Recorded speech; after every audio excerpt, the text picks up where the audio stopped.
I know a married man and father of two who bought a 21-room motel near Denver many years ago in order to become its resident voyeur. With the assistance of his wife, he cut rectangular holes measuring 6 by 14 inches in the ceilings of more than a dozen rooms. Then he covered the openings with louvered aluminum screens that looked like ventilation grills, but were actually observation vents that allowed him, while he knelt in the attic, to see his guests in the rooms below. He watched them for decades, while keeping an exhaustive written record of what he saw and heard. Never once, during all those years, was he caught.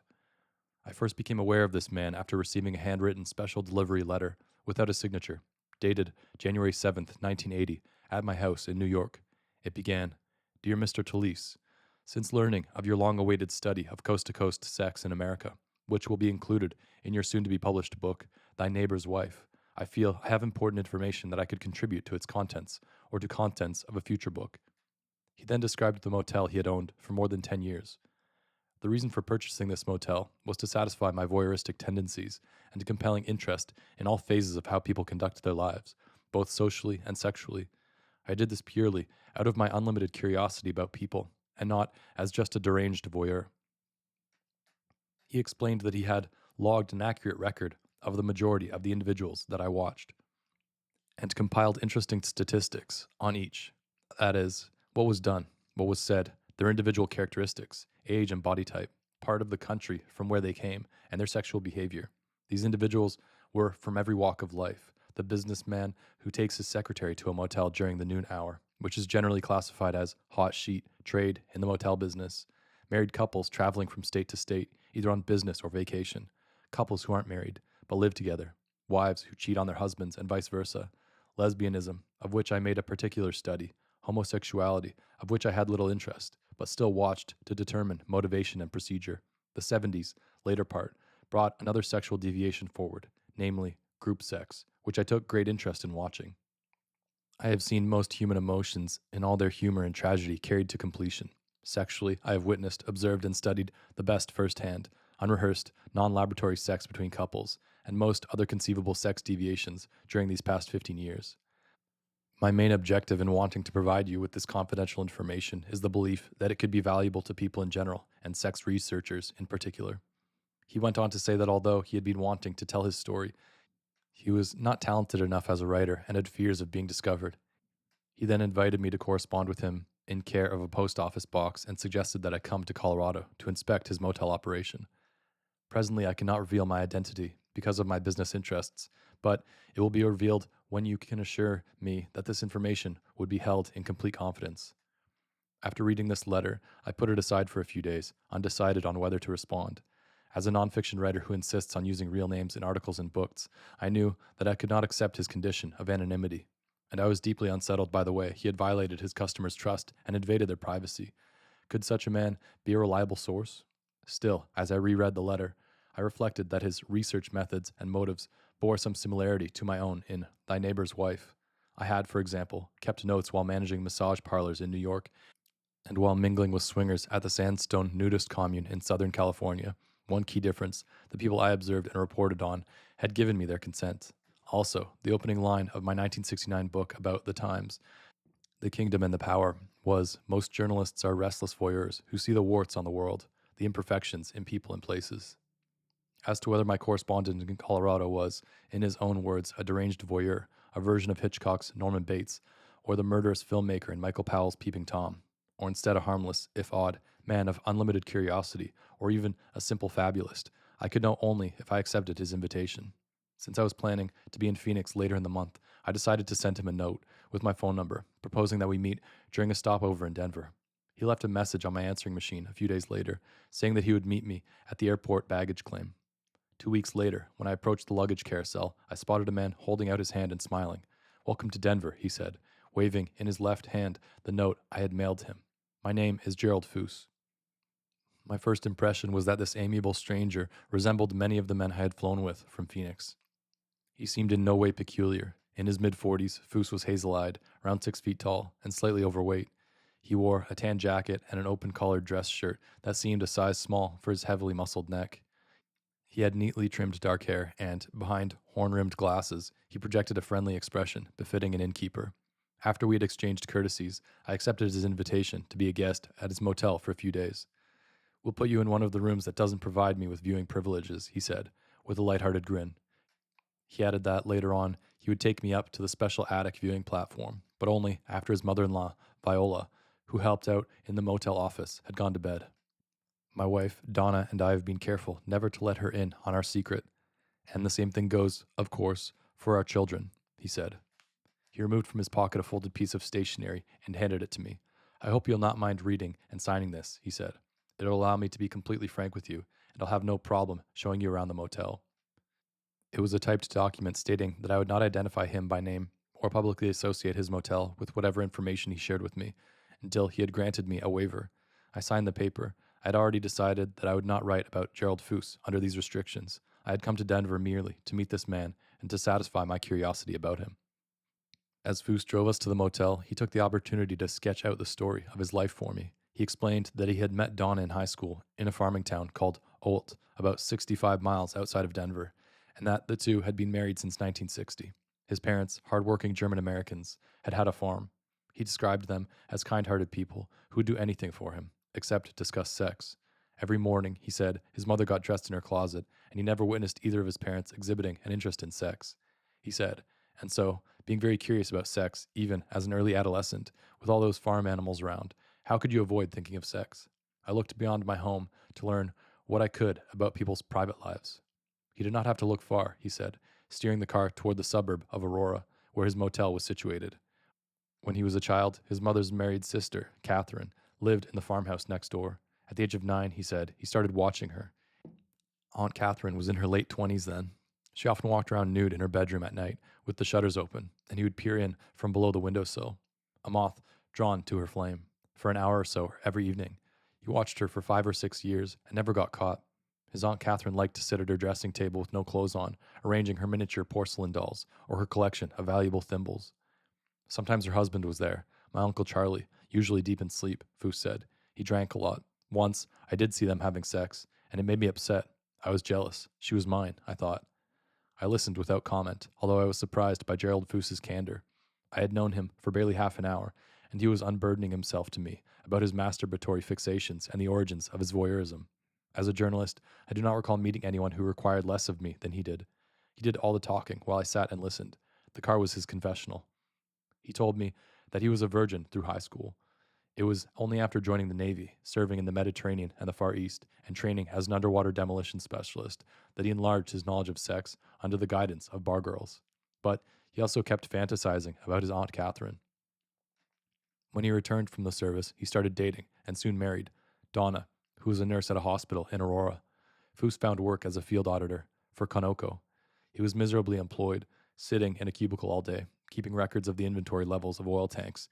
To escape this tedium, he said, he began to undertake what he called voyeuristic excursions around Aurora after dark. Often on foot, although sometimes in a car, he would cruise through neighborhoods and spy on people who were casual about lowering their window shades. He made no secret of his voyeurism to Donna. Even before our marriage, I told her that this gave me a feeling of power, he said. She seemed to understand. Donna and most nurses are very open-minded, he said. They've seen it all. Death, disease, pain, disorders of every kind. And it takes a lot to shock a nurse. She even accompanied him sometimes on his voyeuristic excursions, and it was Donna, he said, who first encouraged him to make notes about what he saw. We're getting close to the motel, Fouse said, as he drove along East Colfax Avenue, passing through a neighborhood of stores, a trailer park, fast food outlets, and an auto repair shop. He said he had chosen the single-story Manor House Motel as the site of his laboratory years earlier because it had a pitched roof, high enough for him to walk upright across the attic floor, which would make it possible for him to realize his dream of creating a viewing platform to peer into the guest rooms below. He bought the property for $145,000. Donna wasn't happy about giving up our house and living in the manager's quarters of the motel, Fouse said, but I promised her that we'd buy another house as soon as we could afford it.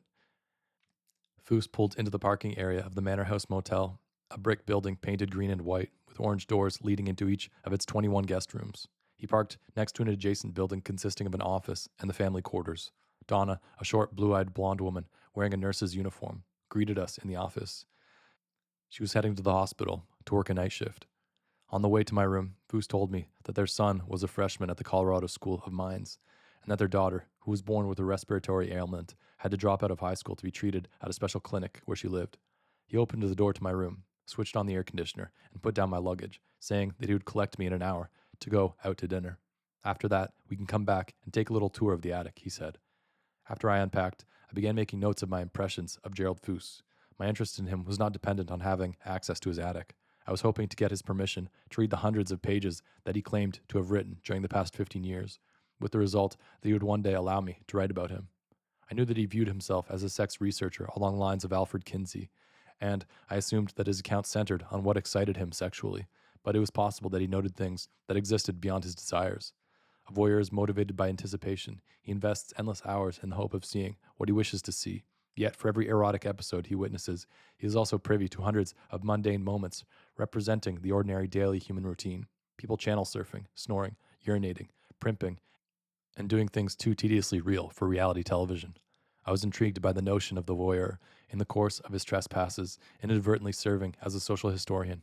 I had recently read a book called The Other Victorians by the literary critic Stephen Marcus. One of the main characters is a well-born 19th century Englishman who overcompensated for his Victorian upbringing by having sexual experiences, including voyeuristic ones, with a vast number of women, servants, prostitutes, other men's wives, and a marchioness. He wrote a voluminous memoir about his liaisons and escapades, which he called My Secret Life. He arranged for it to be privately and anonymously published on the continent, and it gradually achieved notoriety as pirated editions circulated through the literary underground. In 1966, an American editor of the book was legally published for the first time by Grove Press. Marcus considered it a trove of insights into the social history of the period. In addition to presenting such facts, Marcus writes, My Secret Life shows us that amid and underneath the world of Victorian England as we know it, a real, secret social life was being conducted. The secret life of sexuality, as the anonymous author wrote in his memoir. Man cannot see too much of human nature. I hoped that Fouse's manuscript, if I obtained permission to read it, would serve as a kind of sequel to My Secret Life. Fouse took me to a restaurant called the Black Angus Steakhouse. After ordering a margarita and a sirloin, he promised that he would mail me a photocopy of his manuscript. He said he would send it in installments because he anticipated having to photocopy it in the public library, a few pages at a time, for the sake of privacy. I asked Fouse if he ever felt guilty about spying on his guests. While he admitted to constant fear of being found out, he was unwilling to concede that his activities in the attic brought harm to anyone. He said that he was indulging his curiosity within the boundaries of his own property, and because his guests were unaware of his voyeurism, they were not affected by it. He reasoned, there's no invasion of privacy if no one complains. Still, he took great pains to avoid discovery, and he worried that, were he caught, he could be charged with a crime. Over dinner, he described how it had taken him months to fashion his motel's viewing vents to foolproof perfection. He'd initially considered installing two-way mirrors in the ceilings, but dismissed the idea as too incriminating if discovered. He then thought of installing the faux ventilators and hired a metal worker to fabricate a number of 6x14-inch louvered screens. Only Donna, who was in on the plan, could help Fouse with the installation. She would stand on a chair in each of the designated rooms and reach up to fit a louvered screen into the opening in the ceiling that Fouse had made with a power saw. As he lay prone in the attic, he secured the screen to the plywood floor and rafters with long, flathead screws. He installed 3 layers of shag carpeting over a central strip of the attic floor. The nails that kept the carpeting in place were rubber-tipped to deaden any squeaks from footsteps. After the screens were in place, Fouse asked Donna to visit each room, recline on a bed, and look up at a ventilator as he was staring down at her. "Can you see me?" he would call down. If she said yes, he used pliers to bend the louvers into an angle that would conceal his presence while maintaining a clear view of the bed and the bathroom door. This trial and error process took us weeks, Fouse continued, and it was exhausting, with me constantly going up and down between the attic and rooms, and my hands aching from all those adjustments with my pliers. Fouse said he began watching guests during the winter of 1966. He was often excited and gratified by what he saw, but there were many times that what went on below was so boring that he nodded off, sleeping for hours on the shag carpeting, until Donna woke him up before she left for the hospital. Sometimes she brought him a snack. "I'm the only one getting room service at this motel," he told me, with a smile. At other times, if a particularly engaging erotic interlude was occurring in the room below, Donna would lie down next to him and watch. Sometimes they would have sex up on the viewing platform. Donna was not a voyeur, he told me, but rather the devoted wife of a voyeur. And unlike me, she grew up having a free and healthy attitude about sex. He went on, "The attic was an extension of our bedroom. When Donna was not with him on the viewing platform, he said, he would either masturbate or memorize what he saw and recreate it with his wife." While driving us back to the manor house, Fouse continued to talk. He mentioned that an attractive young couple had been staying in room 6 for the past few days and suggested that perhaps we would get a look at them tonight. They were from Chicago and had come to Colorado to ski. Donna always registered the more youthful and attractive guests in one of the viewing rooms. The 9 non-viewing rooms were saved for families or individuals or couples who were elderly or less physically appealing. As we approached the motel, I began to feel uneasy. I noticed that the neon no vacancy sign was on. "That's good for us," Fouse said. "It means we can lock up for the night and not be bothered by late arrivals looking for rooms. If guests needed anything, a buzzer at the front desk would alert the proprietors, even in the attic, so that if Fouse was up there viewing, he could climb down a ladder in the utility room and arrive at the desk in less than 3 minutes." In the office, Donna's mother handed Fouse some mail and briefed him on the maid's schedules. I waited on a sofa, under some framed posters of the Rocky Mountains and a couple of AAA plaques affirming the cleanliness of the Manor House Motel. Finally, after saying goodnight to his mother-in-law, Fouse beckoned me to follow him across the parking lot to the utility room. Curtains were drawn across the windows that fronted each of the guest rooms. I could hear the sounds of television coming from some of them, which I assumed did not bode well for the expectations of my host. Attached to one wall of the utility room was a wooden ladder painted blue. After acknowledging his finger-to-lip warning, though he maintained silence, I climbed the ladder behind him.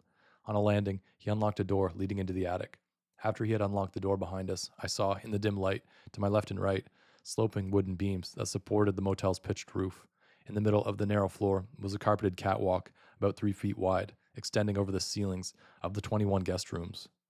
Crouching on the catwalk behind Fouse, so as to avoid hitting my head on a beam, I watched as he pointed down toward a vent in the floor. Light could be seen a few feet ahead of us. Light also came from a few other vents farther away, but from these I could hear the noise of televisions. The room below us was quiet, except for a soft murmuring of voices and the vibrato of bed springs. I saw what Fouse was doing, and I did the same. I got down on my knees and crawled toward the lighted louvres. Then I stretched my neck in order to see as much as I could through the vent, nearly butting heads with Fouse as I did so. Finally, I saw a naked couple spread out on the bed below, engaged in oral sex. Fouse and I watched for several moments. Then Fouse lifted his head and gave me a thumbs-up sign. He whispered that it was the skiing couple from Chicago. Despite an insistent voice in my head telling me to look away, I continued to observe, bending my head farther down for a closer view. As I did so, I failed to notice that my necktie had slipped down through the slats of the louvered screen and was dangling into the motel room within a few yards of the woman's head. I realized my carelessness only when Fouse grabbed me by the neck and, with his free hand, pulled my tie up through the slats. The couple below saw none of this.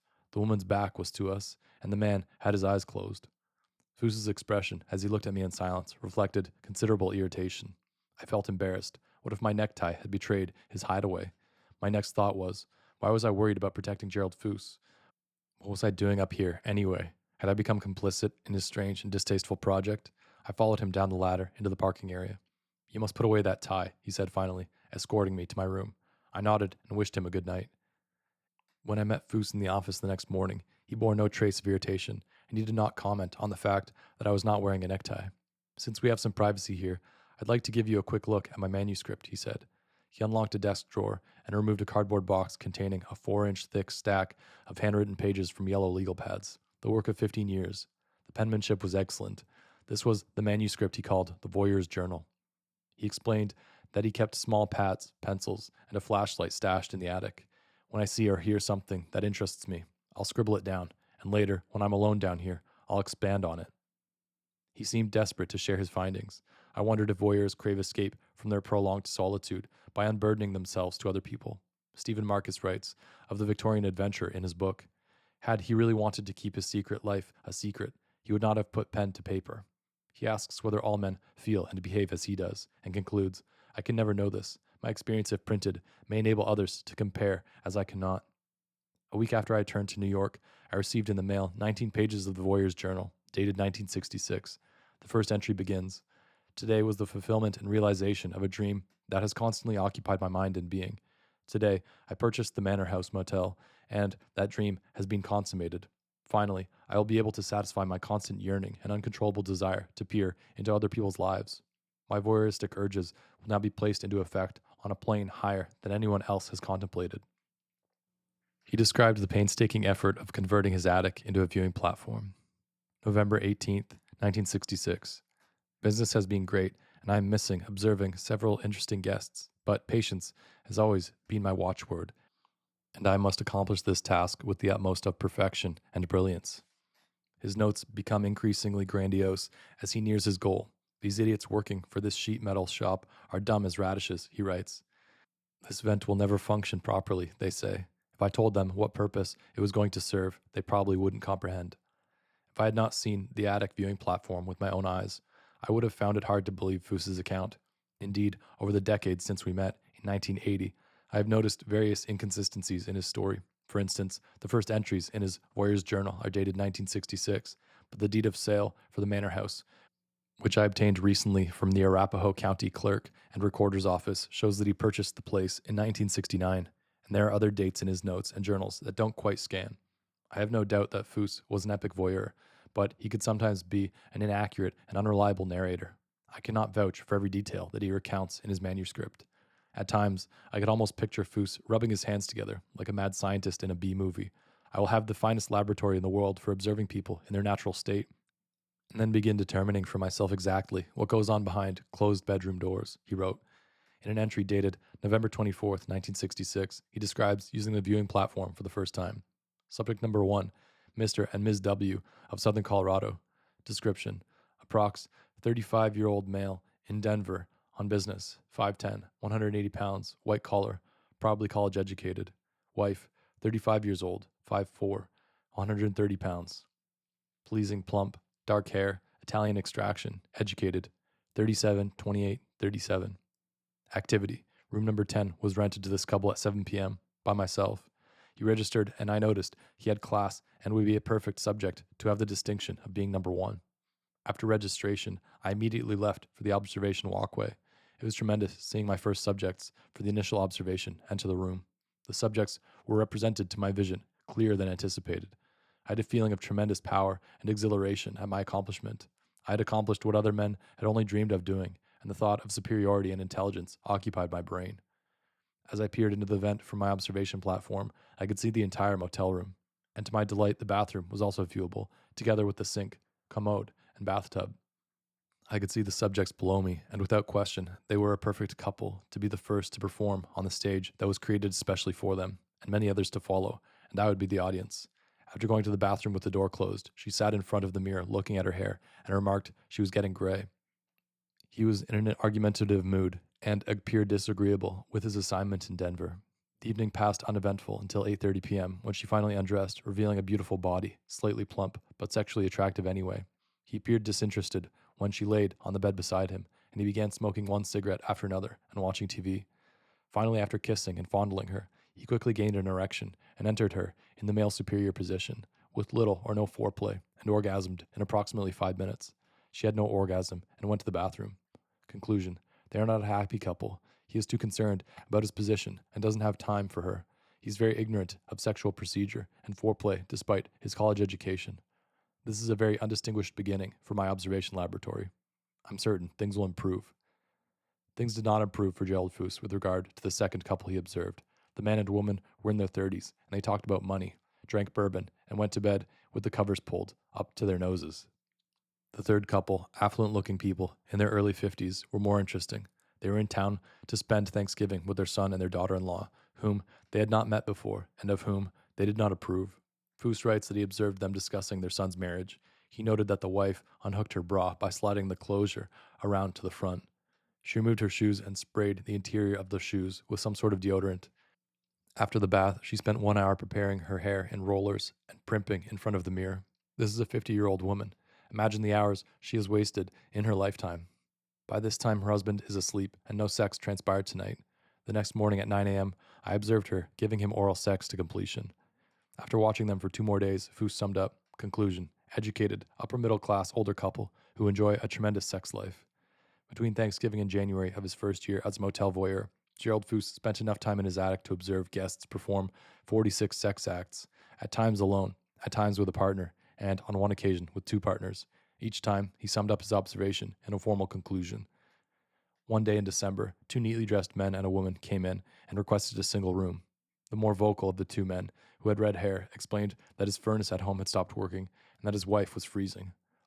Later, Fouse realized that when the man signed the register, he had listed as his home address a regional vacuum cleaner store. Within minutes, Fouse was in the attic and had positioned himself over their room. They were a very polite, very organized couple with a male companion, he wrote. All three immediately disrobed. Then the husband snapped photographs as his wife and the other man had sex in various positions. Fouse recorded the encounter in minute detail. When it was over, he wrote, they all three laid quiet on the bed and relaxed, discussing vacuum cleaner sales. Fouse also learned that the companion was a sales rep for the couple's firm. The trio represented the first group sex that Fouse witnessed at the manor house. Within a few years, however, he stopped regarding additional bed partners as a deviation. Rather, he viewed them as posing a financial conundrum. Should he charge higher room rates for threesomes or foursomes than he did for couples? As it was, extra charges were levied only on guests who checked in with pets. They were required to leave a $15 refundable security deposit. Fouse liked to spy on guests with pets, but for different reasons than he spied on couples. When a couple from Atlanta arrived holding the leash of a large hound that they referred to as Roger, Fouse went right to the attic. He was disgusted to note that the couple bickered about money, with the wife complaining about having to stay in the stump. Fouse was infuriated. The motel, he wrote, is not first class, but it is clean, and has had guests from all walks of life. Fouse watched with horror as the dog proceeded to do his duty in a large pile behind the chair. Roger's owners cleaned up the mess, hoping that the chair would hide the soiled carpet. The next morning, when the couple asked for their $15 deposit, Fouse shocked them by escorting them to their room, moving the chair and pointing to the spot on the rug. It seems not to have occurred to him that this action could have given him away. Also, he told me, dogs, unlike people, often seem to be aware that someone was lurking above. When Fouse was in the attic, dogs often pointed their snouts up toward the vents and barked. Before the couple checked out, Fouse returned to the platform to eavesdrop. The woman said to her husband, he's just a dumb idiot manager who probably keeps all deposits for himself anyway and was just lucky in pointing out a particular spot on the carpet. Fouse's darkly philosophical conclusion. My observations indicate that the majority of vacationers spend their time in misery. They fight about money, where to visit. All their aggressions somehow are immeasurably increased, and this is the time they discover they are not properly matched. Women especially have a difficult time adjusting to both the new surroundings and their husbands. Vacations produce all the anxieties within mankind to come forward during this time and to perpetuate the worst of emotions. You can never really determine during their appearances in public that their private life is full of hell and unhappiness. This is the plight of the human corpus, and I'm sure provides the answer that if the misery of mankind were revealed altogether spontaneously, mass genocide might correspondently follow. As time went on, Fouse became increasingly disenchanted with his guests, whose behavior prompted him to confront larger questions about the human condition, as well as his own political convictions. Within walking distance of the Manor House Motel was the Fitzsimmons Army Medical Center, which, during the 60s and 70s, served as a temporary home for injured Vietnam War veterans. Fouse was only moderately against the war when he built his observation platform. But as the struggle continued, he revised his opinion. In the Voyeur's journal, he wrote, checked in this male who's in the service and had apparently lost his leg in Vietnam. He rented a room for 5 days and has received a pass from the hospital to stay with his wife, who has come from Michigan to visit him. His artificial leg was attached just below the knee, the stub raw and sore. In the evening, Fouse watched as the wife opened 2 bottles of cola, and her husband made a toast. Here's to what makes the world go around. Sex? She smiled. No, money. It's the one thing people will do almost anything for. What do you think we are at war in Vietnam for? It is the goddamn money.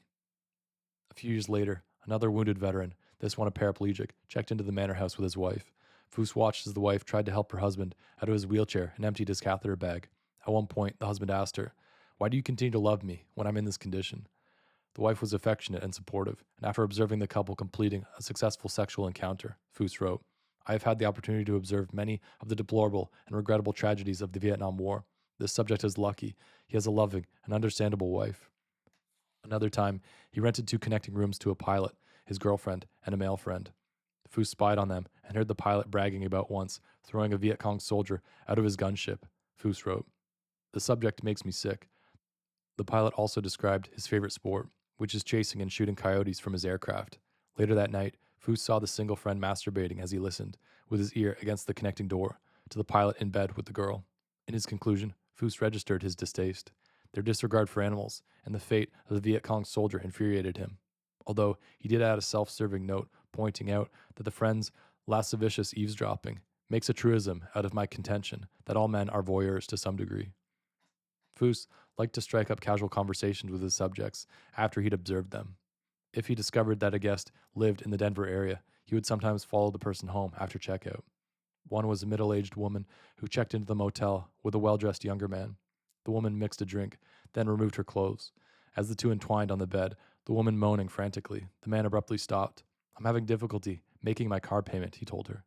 She reached for her purse and handed him a $100 bill. He then returned his attention to her prone body. After satisfying her, he rebuffed her offer to reciprocate, then relented. "I need an extra $50 to finish paying my bills," he said.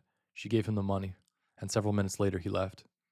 When the woman drove off, Fouse followed her in his car and saw her enter an apartment in a retirement complex. He watched through her kitchen window. She was in tears, he wrote. Fouse walked around the complex and asked a neighbor about the woman. He learned that her husband had been killed in Vietnam and her son was away at college. In his conclusion, he wrote, "The tremendous sexual desire that some women of middle age express during these encounters is a definite tragedy." He added that he had seen the same gigolo in his motel with men. In addition to collecting data on sexual styles and positions, foreplay, and pillow talk, Fouse took an interest in his guests' bathroom habits. He had installed viewing grills in several of the manor house's bathrooms for this purpose.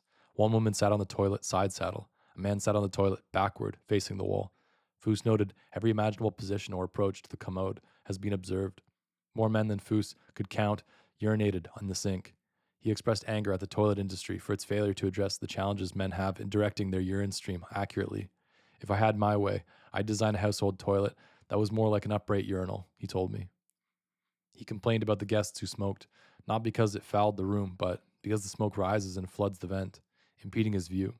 He also made note of guests whose behavior he found weird or upsetting. The guy who secretly urinated in his date's bourbon, the obese fellow who checked in with a much younger woman and then dressed him up in a furry costume with horns, saying, "You are heavenly. I've never seen a more beautiful sheep boy." But more often, Fouse found observing his guests depressing. They argued. They watched too much television. This was especially irksome when the guests were attractive and could have spent their time having sex instead. After watching one sexual encounter, which he regarded as typically unsatisfying for the woman, he wrote, "This is real life. These are real people. I'm thoroughly disgusted that I alone must bear the burden of my observation. These subjects will never find happiness, and divorce is inevitable."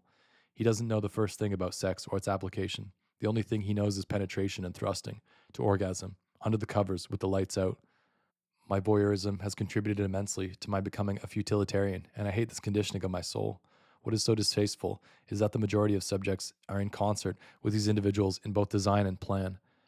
Many different approaches to life would be immediately implemented if our society would have the opportunity to be voyeur for a day."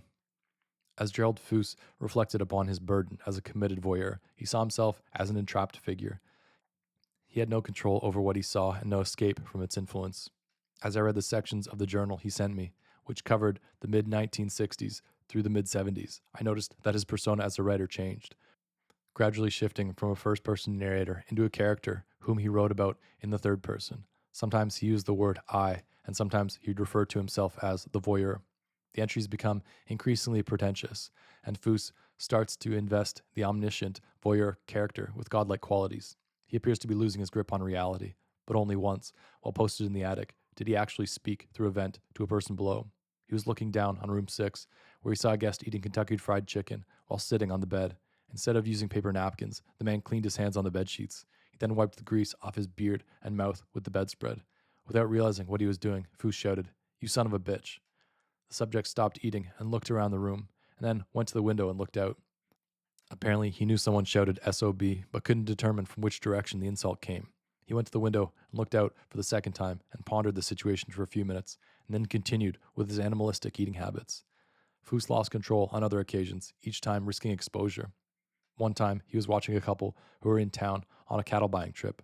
After they ate McDonald's hamburgers, wiping their hands on their blue jeans, and watched a rerun of Gunsmoke, they got into bed. Fouse was eager to see the woman undressed, but the man turned off the lights. "I won't stand for this at all," Fouse wrote in the journal. I returned to the ground level and parked my car directly in front of his unit and turned the lights on bright. After going back to the attic, Fouse was stymied once more. The room is lit up real well, and he begins his animal-like thrusting under the covers. After 3 minutes, immediately withdraws and departs for the bathroom. I finally get to see her body when she uncovers to wipe the semen away on my bedspread. She is very beautifully proportioned, but probably equally stupid and dumb. He comes back from the bathroom and notes that the lights outside are still on. He says, "I wonder what the situation is with the car with the lights on." The journal entry ends with an existential rumination. Fouse is sinking deeper into isolation and despair. The more I read, the more convinced I became that Fouse's stilted metaphysics were his way of attempting to elevate his disturbing pastime into something of value. Conclusion: I'm still unable to determine what function I serve. Apparently, I'm delegated the responsibility of this heavy burden to be placed upon myself, never being able to tell anyone. The depression builds, but I will continue onward with my research. I've pondered on occasion that perhaps I don't exist, only represent a product of the subject's dreams. No one would believe my accomplishments as a voyeur anyway. Therefore, the dreamlike manifestation would explain my reality. Fouse made it clear to me from the beginning that he regarded his voyeurism as serious research, undertaken in some vague way for the betterment of society. At the end of each year, he tallied his observations into an annual report, trying to identify significant social trends. In 1973, he noted that of the 296 sexual acts that he witnessed, 195 involved white heterosexuals who favored the missionary position. Overall, he counted 184 male orgasms and 33 female orgasms. The following year, there were 329 sexual activities that he believed warranted recording. He also broke people into categories according to their sex drive. 12% of all observable couples at the motel are highly sexed. 62% lead moderately active sexual lives. 22% are of low drive sexually. 3% have no sex at all. In 1973, he had observed only 5 instances of interracial sex. By 1980, he told me the number was closer to 25. Fouse viewed this as one of many examples in which his small motel reflected social changes throughout the nation. Another of Fouse's categories, and one of the largest, was honest but unhappy couple. A great majority of these were out-of-town couples who, during their brief stays, filled his ears with complaints about their marriages. He constantly reminded himself how lucky he was to have Donna for a wife. She was an in-house nurse, a co-conspirator with regard to his prying, a trustworthy manager of their family finances, and a private secretary who would take dictation in shorthand when Fouse was too tired to write in his journal. As the years passed, he became more preoccupied with receiving recognition for what he viewed as his pioneering research. By necessity, he existed in the shadows, running his laboratory for the study of human behavior. He considered his work to be superior to that of the sexologists at the Kinsey Institute and the Masters and Johnson Clinic. Much of the research at such places was obtained from volunteers. Because his subjects didn't know they were being watched, they yielded more accurate and, to his mind, more valuable information. In the late 70s, 2 things happened that changed the nature of Fouse's journal. He grew jaded about what he was seeing through the vents, and he began to realize that it was impossible for him to get the scientific credit he felt he deserved. His writings began to reflect not only what he felt while watching other people, but also how he felt about himself and his compulsion, beginning with his origins as a farm boy infatuated with his Aunt Catherine. He started another, more biographical notebook, which he called The Collector. In it, he recounted the story he had told me the night I met him, in the car from the airport, but he wrote about himself in the third person, as if he were a character in a novel. The youth moved silently through the night over the grass and across the barbed wire fence, shutters folded back, unsuspecting, letting the northwest breeze play through the arrangement of the bedroom. The youth looked in, forgot about the cold and rain outside, forgot about essence, forgot about time. While observing his aunt, she began to move toward her collectibles. The closest he came to admitting his special interest in his aunt occurred one day, just before his 10th birthday, when he confessed to his mother that he was envious of his aunt's thimble and doll collection and wanted a collection of his own. His sensible mother suggested that he begin collecting baseball cards. This started him off on a lifelong hobby, resulting in his amassing tens of thousands of sports cards by the time I met him in 1980, when he was 45. But he always associated his collecting with his boyhood attraction to his aunt. He wrote, "The youth will confuse sexuality and the art of accumulating objects. There was a direct association from his aunt being nude and his collecting." In later years, he also collected stamps, coins, and vintage firearms. And as a boy, he kept a stash of muskrat tails, a byproduct of skinning the ones he and his father trapped, one of his chores. The collection was dispersed, he says, when his parents complained of the special odor in my room. Gerald was the first of 2 children born to Natalie and Jake Fouse. He was 5 years older than his brother, Jack. Gerald acknowledged that he was by nature a loner.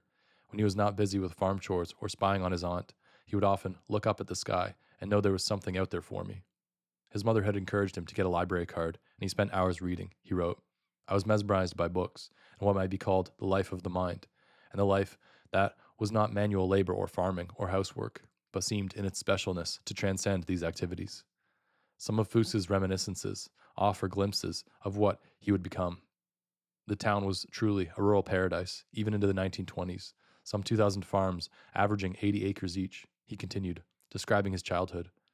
I am very curious about everything and everyone I see, and so I have felt invisible also, as a child feels himself invisible, beneath the radar of adult supervision. The consequences of so much unsupervised freedom was that I became precociously independent. Foose never got over his first love, a high school cheerleader named Barbara White, who, along with crowds of onlookers, cheered from the grandstands after he had hit a home run or scored a touchdown. This was in 1953, his senior year, and I saw clippings about him from the Greeley Daily Tribune, which regularly printed his picture and described his achievements. Foose made a beautiful run, escaping a couple of potential tacklers at the line of scrimmage and plowing on after being hit again at the 10. Read one story. Barbara White broke up with Foose when she discovered that he had a foot fetish. Foose's stint in the service produced few insights in his notebook because, as he claims, his most interesting Navy experiences were top secret. Years after being discharged, after building the viewing platform in his motel, he felt at times as if he were still in the Navy, adrift on the sea, peering down through the vents the way he used to squint through binoculars on deck duty, keeping a lookout for objects of interest. Life in the attic was humdrum. His motel was a dry docked boat whose guests endlessly watched television, exchanged banalities, had sex mainly under the covers if they had sex at all, and gave him so little to write about that sometimes he wrote nothing at all. He also got bored with cataloging his guests' dishonesty. They sometimes tried to cheat him out of the room rent, and hardly a week passed without his witnessing instances of chicanery. One working class couple asked him for a few days' grace period to pay their bill. Foose spied on them the next day and heard the husband tell the wife, "The dumb guy in the office thinks I have a check coming in from Chicago, and we will fool him the same way we did the motel in Omaha." Foose locked the people out of their room and kept their possessions until they paid him. Conclusion: thousands of unhappy, discontented people are moving to Colorado in order to fulfill that deep yearning in their soul, hoping to improve their way of life, and arrive here without any money and discover only despair. Society has taught us to lie, steal, and cheat, and deception is the paramount prerequisite in man's makeup. As my observation of people approaches the 5th year, I'm beginning to become pessimistic as to the direction our society is heading, and feel myself becoming more depressed as I determine the futility of it all. These experiences prodded Foose to concoct an honesty test. He would leave a suitcase secured with a cheap padlock in the closet of a motel room. When a guest checked in, he would say to Donna, in the guest's hearing, that someone had just called to report leaving behind a suitcase with $1,000 inside. Foose then watched from the attic as the new guest found the suitcase and deliberated over whether to break the lock and look inside or return the suitcase to the motel office. Out of 15 guests who were subjected to the honesty test, including a minister, a lawyer, and an Army lieutenant colonel, only 2 returned the suitcase to the office with the padlock intact. The others all opened the suitcase and then tried to dispose of it in different ways. The minister pushed the suitcase out the bathroom window into the bushes. A few years after Foose started mailing me photocopies of his handwritten journal pages, I received a large package from him containing a 300-page typescript of his viewing logs through 1978. This included the material in the handwritten journals from his early years as his motel's voyeur, but a good portion of the manuscript was new to me. It continued in the same vein as the earlier entries, a litany of undifferentiated sex acts and accounts of people squabbling. There was one entry from 1977, however, in which the voyeur claimed to have seen for the first time more than he wished to see. What he saw was a murder. It occurred in room 10. He described the occupants as a young couple who had rented a room for several weeks. The man, in his late 20s, was about 180 pounds. The voyeur deduced from his eavesdropping that he was a college dropout and a small-time drug dealer. The girl was blonde, with a 34D bust. Foose had gone into the room while the couple was out and checked her bra size, something he says he did often. Foose devoted pages and pages to an approving account of the couple's vigorous sex life. The journal also described people coming to the door of room 10 to buy drugs. This upset Foose, but he did not notify the police. In the past, he had reported drug dealing in his motel when he saw it, but the police took no action because he could not identify himself as an eyewitness to his complaints. One afternoon, Foose saw the man in room 10 sell drugs to a few young boys. This incensed him, he wrote in the journal. After the male subject left the room that afternoon, the voyeur entered his room. The voyeur, without any guilt, silently flushed all the remaining drugs and marijuana down the toilet. He had flushed motel guests' drugs several times before, with no repercussions. This time, the man in room 10 accused his girlfriend of stealing the drugs. The journal continues. After fighting and arguing for about 1 hour, the scene below, the voyeur turned to violence. The male subject grabbed the female subject by the neck and strangled her until she fell unconscious to the floor. The male subject, then in a panic, picked up all his things and fled the vicinity of the motel. The voyeur, without doubt, could see the chest of the female subject moving, which indicated to the voyeur that she was still alive and therefore okay. So the voyeur was convinced in his own mind that the female subject had survived the strangulation assault and would be all right, and he swiftly departed the observation platform for the evening. Fouse reasoned that he couldn't do anything anyway, because at this moment in time, he was only an observer and not a reporter, and really didn't exist as far as the male and female subjects were concerned. The next morning, a maid ran into the motel office and said that a woman was dead in room 10. Fouse wrote that he immediately called the police. When officers arrived, he gave them the drug dealer's name, his description, and his license plate number. He did not say that he'd witnessed the murder. Fouse wrote the voyeur had finally come to grips with his own morality and would have to forever suffer in silence, but he would never condemn his conduct or behavior in this situation. The next day, the police returned and told Fouse that the drug dealer had been using a fake name and had been driving a stolen car. I came upon this account in Fouse's typescript a few years after I'd visited him in Aurora, and nearly 6 years after the murder. I was shocked and surprised that Fouse had not mentioned the incident to me earlier. It almost seemed as if he regarded it as just another day in the attic. But as I thought about it, his response, the observation that he really didn't exist as far as the male and female subjects were concerned, was consistent with his sense of himself as a fractured individual. He was also desperately protective of his secret life in the attic. If the police had grilled him and decided that he knew more than he was telling, they might have obtained a search warrant, and the consequences could have been catastrophic. I called Fouse right away to ask about the situation. I wanted to find out whether he realized that, in addition to witnessing a murder, he might have, in some way, caused it. He was reluctant to say more than he had written in his journal, and he reminded me that I had signed a confidentiality agreement. I spent a few sleepless nights asking myself whether I ought to turn Fouse in, but I reasoned that it was too late to save the drug dealer's girlfriend. Also, since I had kept the voyeur's secret, I felt worrisomely like a co-conspirator. I filed away his notes on the murder along with all the other material he had mailed me. I now knew all that I wanted to know about the voyeur. Over the next decades, I continued to get letters from Gerald Fouse of Aurora, Colorado. He reported that, as far as he knew, investigators had failed to find the killer, but that the police had been summoned to the manor house for other reasons. He told me that one guest had committed suicide, shooting himself with a pistol. A 500-pound man had suffered a fatal heart attack, and, because his bloated corpse could not fit through the door, firefighters had removed the room's picture window. In addition to these bits of news were his ongoing complaints about the appalling examples of human behavior he'd witnessed, including robbery, rape, and sexual exploitation. He had come to believe that the arrival of the birth control pill in the early 60s, which he'd originally celebrated, encouraged many men to expect sex on demand. Women had won the legal right to choose, but had lost the right to choose the right moment. He felt that the war between the sexes had escalated and that sexual relations were getting worse, not better. Lesbians, whom Fouse admired, were an exception. As his misanthropy deepened, the language he used about his motel clients sounded more and more like unintentional descriptions of his own conscience. He wrote that he felt overwhelmed by the fantasy, the play acting, and the game playing of the real world. He continued, people are basically dishonest and unclean. They cheat and lie, and are motivated by self-interest. He claimed to have become extremely antisocial, and when he was not in the attic, he avoided seeing his guests. It occurred to me that Fouse might be approaching something like a mental breakdown. He reminded me of the psychotic anchorman in the 1976 film Network, who implodes, screaming, "I'm as mad as hell, and I'm not going to take this anymore." I also thought of John Cheever's 1947 story, The Enormous Radio, in which a couple's marriage slowly suffers as their new radio mysteriously allows them to overhear the conversations and secrets of their neighbors, and of Nathaniel West's 1933 novel, Miss Lonely Hearts, in which an advice columnist's life deteriorates as a result of his ongoing exposure to his readers' sad and empty lives. Gerald Fouse had literary and scientific pretensions, but he had no self-awareness. Here was a snooper in the attic claiming the moral high ground while passing judgment on unsuspecting people below. Where was I in all this? I was the voyeur's pen pal, his confessor, perhaps, or an adjunct to a secret life he chose not to keep completely secret. Several times over the years, it occurred to me that I would be wise to discontinue our correspondence. Fouse was not a subject I could write about, despite my curiosity about how it would end. Would he get caught? If he did, what would be the trial strategy of his attorneys? Was he naive enough to think that jurors would accept that his attic was a laboratory in quest of truth? Moreover, might I be subpoenaed to testify? Still, whenever an envelope from Fouse arrived, I opened it. In March 1985, after a long silence, he wrote to say that Donna had died. She'd been in her mid-40s and suffered from lupus. There was a new woman in his life, a divorcee named Anita Clark. He had met her one afternoon when she was pulling her two small children down East Colfax Avenue in a red wagon. Anita took over Donna's duties in the motel office. Like Donna, she was happily complicit in Fouse's secret life. She considered herself a full-fledged voyeur.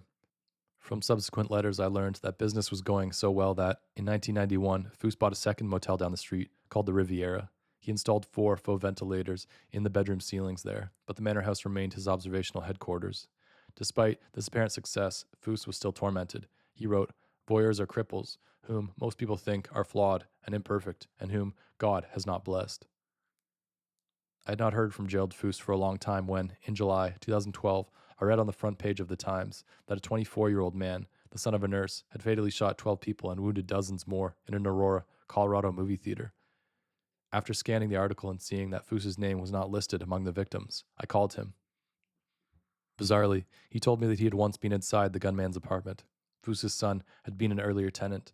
After I moved my son into another neighborhood, he said, "This guy apparently replaced him, although we don't ever recall running into this guy whose picture is now all over the news."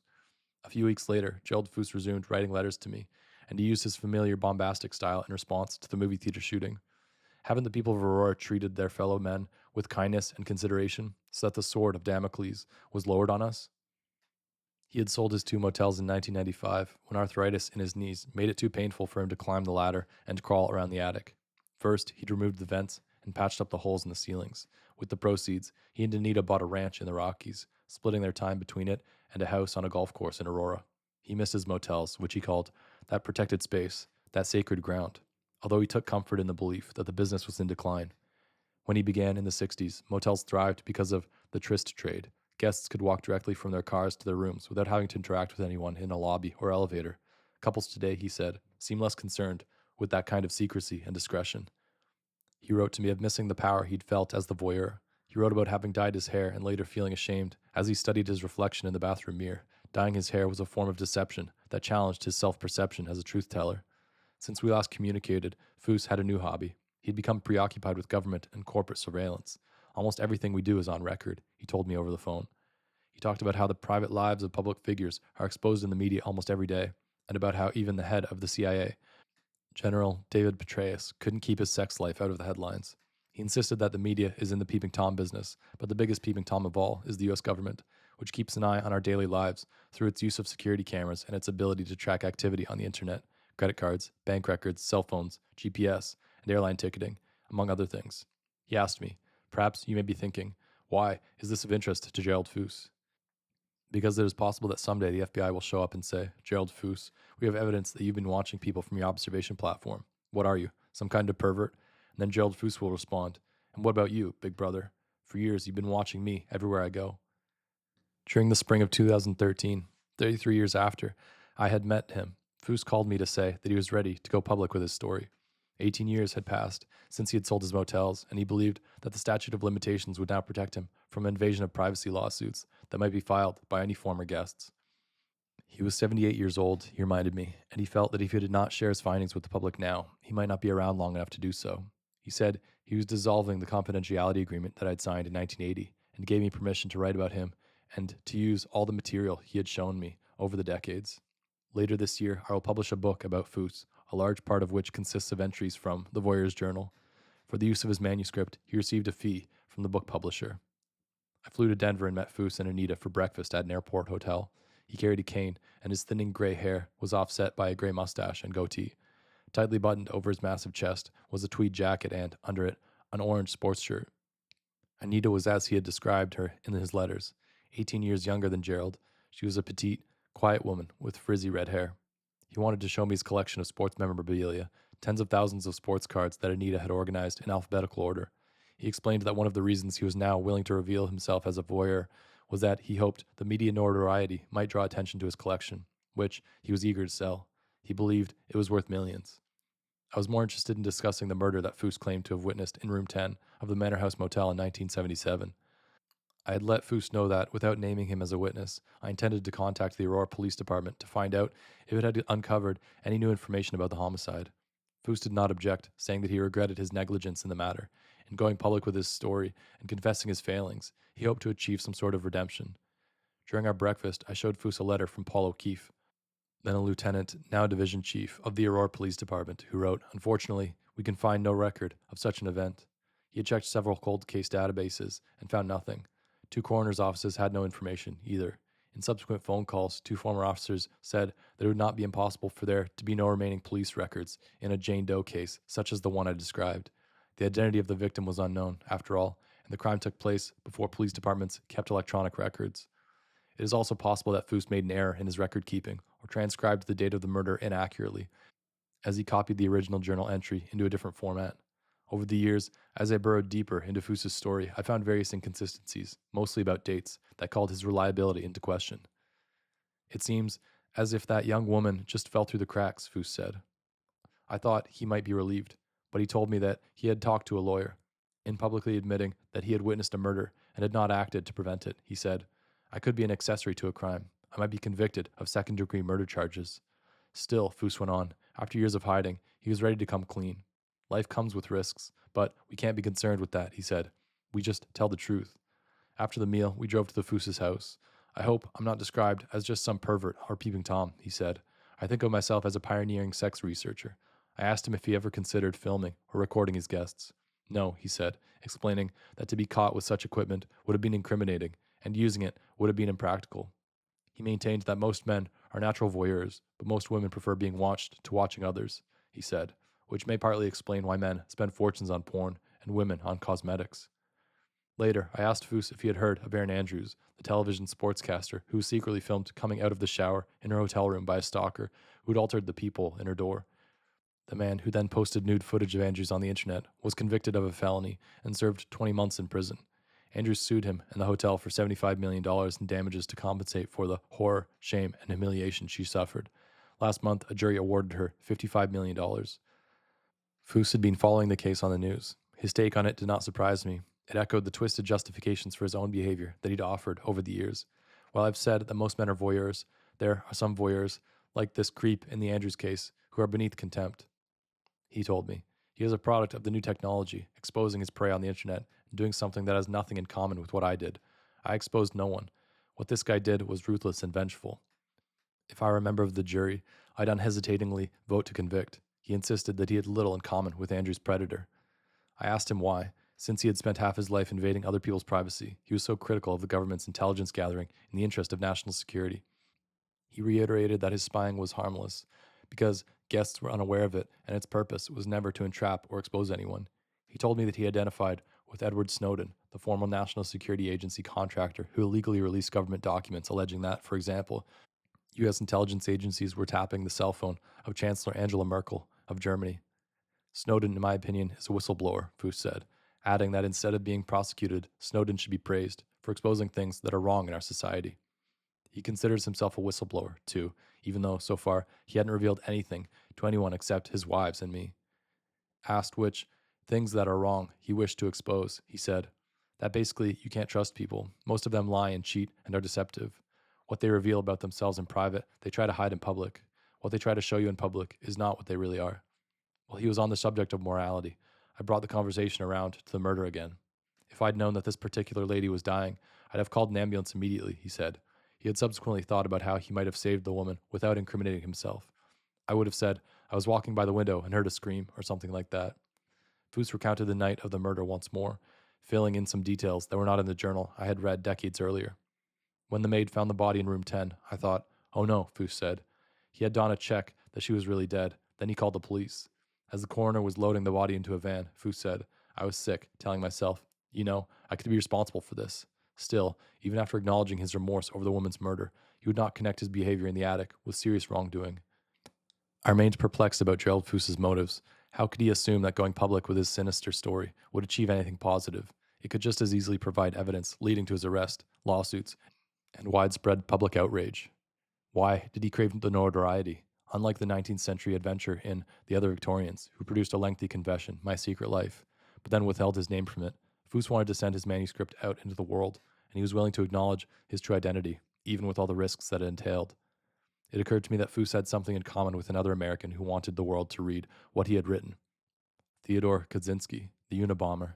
In 1995, after he had already killed 3 people and injured 23 others with homemade bombs, he promised to desist from terrorism if the Times or the Washington Post would publish his manifesto condemning industrial society. Kaczynski's wish was granted, but he was later discovered and arrested. His brother had recognized him by his writing style. The Unabomber was done in by his manuscript. The people who bought Gerald Fouse's motels in 1995 presumably never knew why some of the guest rooms had 6 by 14-inch plasterboard patches in the ceilings. In 2014, the manor house was sold to a real estate partnership headed by a local developer named Brooke Banbury. The day after the transaction, the former owners promptly left, abandoning their personal belongings and the contents of the motel. Among the items found in the manor house was a submachine gun with 3 loaded magazines and extra bullets. Banbury's wife had hoped to donate the motel's contents to a local welfare agency, but she couldn't find one willing to accept it all. So her husband hired a wrecking crew to demolish everything and haul it away. Within 2 weeks, all that was left of the Manor House Motel was a plot of flat land enclosed by a chain link fence. This is what Gerald and Anita Foose saw 4 months later when I paid a visit to the site with them. They hadn't known that the motel was being razed, and there were tears in Anita's eyes as she parked their car near the fence. Seems that everything is gone, Foose said, opening the car door and, with the aid of his cane, stepping out. The couple walked arm in arm through the fence's open gate. I hope we can find something to take home, Foose said, walking slowly with his head down, searching for a memento or two that might be added to his collections, perhaps a doorknob or a room number. But the demolition crew had pulverized everything. Finally, Foose bent and picked up 2 chunks of green painted stone that had lined the walkway along the parking area. He had painted the stones himself, and a strip of electrical wiring from the red neon sign that had spelled out the motel's name. It's too bad we didn't get here earlier, he said. We might have gotten a piece of that sign. They walked slowly around the lot for 15 minutes, keeping their heads down. It was a hot day, and Foose was perspiring. Let's go home, Anita said. Yes, he agreed, turning toward the gate. I've seen enough.